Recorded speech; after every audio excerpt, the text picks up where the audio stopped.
구독과 좋아요는 사랑입니다.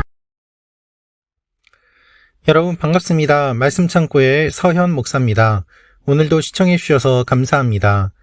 오늘은 시편 41편 1절에서 13절 말씀입니다. 오늘 말씀도 다윗이 하나님 앞에 드리는 시입니다.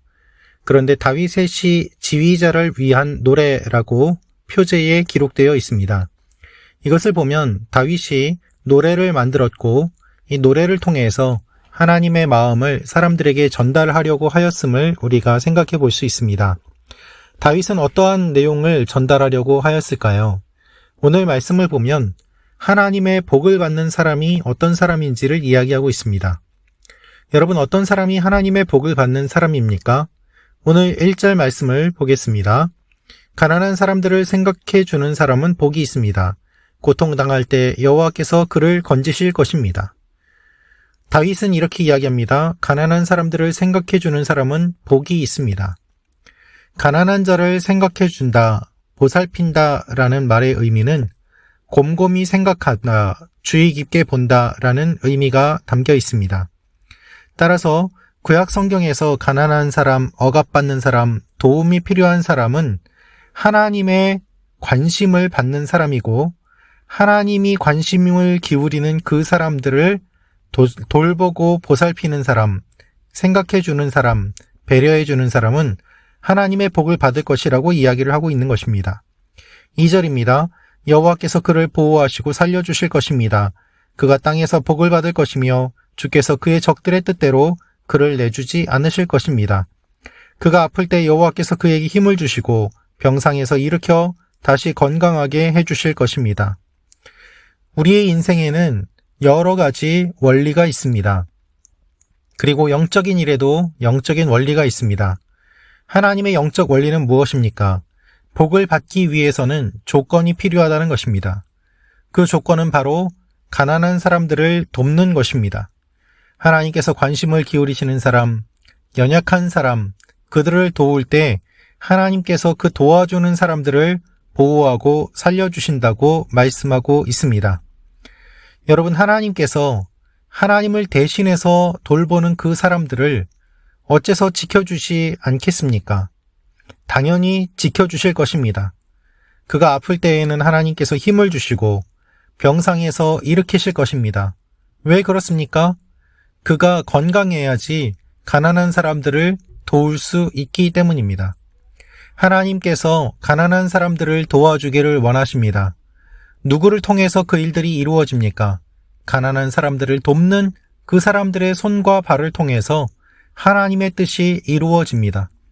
따라서 그렇게 쓰임받는 도구인 그들을 하나님께서는 그냥 내버려 두지 않으시고 하나님의 복을 주시고 강건하게 하시고 더 많은 일들을 할 수 있도록 하나님께서 붙잡아 주신다고 다윗은 말하고 있습니다.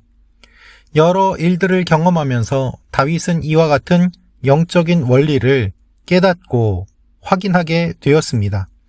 그래서 그는 이렇게 선포하고 있는 것입니다. 여러분, 우리는 하나님의 복 받기를 원합니다. 그런데 그 복을 받기 위한 조건이 무엇인지 생각하는 경우는 많지 않습니다. 하나님의 복을 받기 위해서는 하나님이 원하시는 일들을 해야 합니다. 하나님의 복을 받기 위해서는 영적인 일들을 감당해야 합니다. 그 영적인 원리가 무엇입니까? 가난하고 약하고 어려운 사람들을 돌보아 주는 것입니다.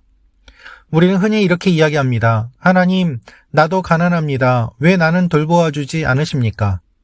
그러나 주님께서는 나보다 더 어려운 사람들을 내가 도울 때에 하나님의 도우심이 임하게 될 것이라고 말씀하고 계십니다. 다윗은 이렇게 고백하고 있습니다. 4절부터 말씀입니다. 내가 오 여호와여 나를 불쌍히 여기시고 내 영혼을 고쳐주소서. 내가 주께 죄를 지었습니다 했습니다. 내 대적들이 내게 악담을 합니다. 그가 언제 죽을까? 그의 이름이 언제 사라질까? 하며 나를 보러 와서는 빈말이나 늘어놓고 마음 가득 악을 모아두었다가 밖으로 나가서 퍼뜨리고 다닙니다. 하나님의 도우심을 다윗이 구하고 있습니다. 왜 그렇습니까? 악한 사람들이 다윗에게 와서 그가 언제 죽을까? 그의 이름이 언제 사라질까? 라면서 빈말이나 늘어놓고 악을 퍼뜨리고 다니기 때문입니다. 여러분, 악을 미워하는 사람이 있고 악을 좋아하는 사람이 있습니다. 악한 사람들은 그 마음에 악이 가득합니다. 그래서 그것을 쏟아놓습니다. 악한 사람들은 다윗을 미워하고 모두 합심해서 수군거립니다. 7절부터 말씀입니다. 나를 미워하는 사람들이 모두 합심해 나를 두고 수군거리고 어떻게 하면 나를 해칠까 계획을 세우면서 그가 몹쓸병에 걸려서 자리에서 다시는 일어나지 못할 것이다 라고 합니다. 내가 믿던 가까운 친구, 내 빵을 나눠 먹던 그 친구조차 나를 대적해 발꿈치를 들었습니다. 여러분, 내가 믿던 사람들, 그리고 내가 사랑했던 사람들, 그들이 나에게 등을 돌리고 나를 차가운 시선으로 바라보고 노려보는 그와 같은 일들을 경험해 보신 적이 있습니까? 정말 두렵고 떨립니다. 그리고 마음에 근심과 두려움으로 가득 차게 됩니다. 이들이 왜 이렇게 하는지 알 수 없습니다. 그러나 그들은 그와 같은 일들을 하고 있습니다. 내가 죽었으면 좋겠다고 노골적으로 적의를 드러내는 일들이 있습니다. 그럴 때 여러분의 마음은 어떠십니까? 다윗의 마음은 어떠하였을까요? 다윗은 하나님 앞에 이렇게 간구하고 있습니다. 그러나 오 여호와여, 내게 자비를 베푸소서. 나를 일으켜 내가 그들에게 갚아주게 하소서.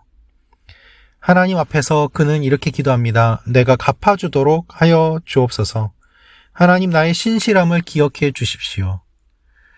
어떤 사람이 복이 있는지 다윗이 선포한 이후에 다윗은 악한 사람들이 자신을 공격한다고 이야기하면서 결국 도움을 받을 사람이 자기 자신임을 하나님 앞에 간구하고 있습니다. 그리고 자신을 도와주는 사람을 복 주시도록 하나님 앞에 간구하고 있습니다. 사랑하는 말씀 창고 가족 여러분, 여러분이 복 받기를 원하십니까? 어려운 사람들을 도와주십시오.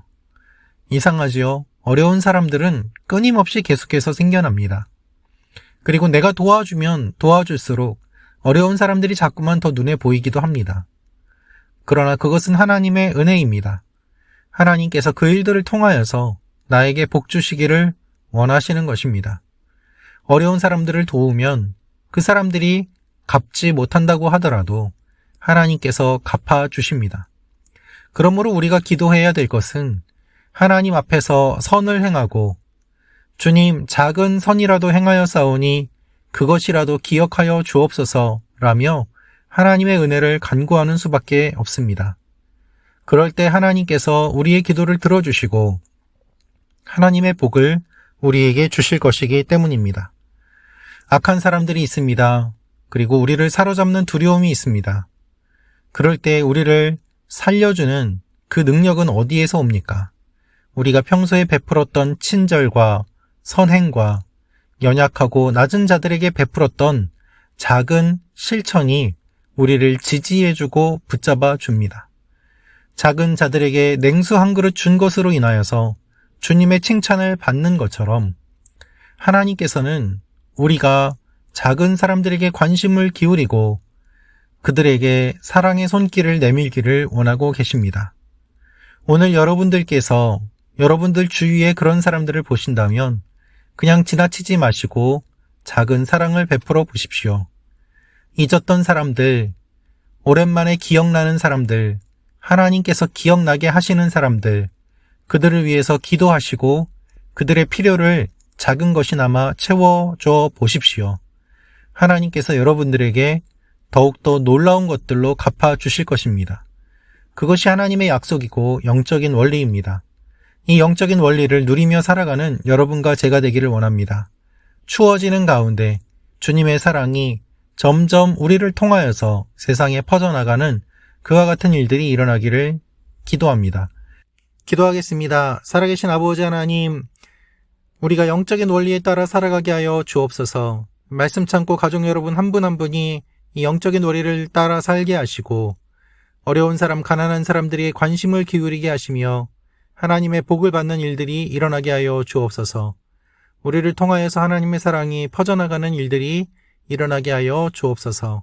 예수님의 이름으로 기도합니다. 아멘.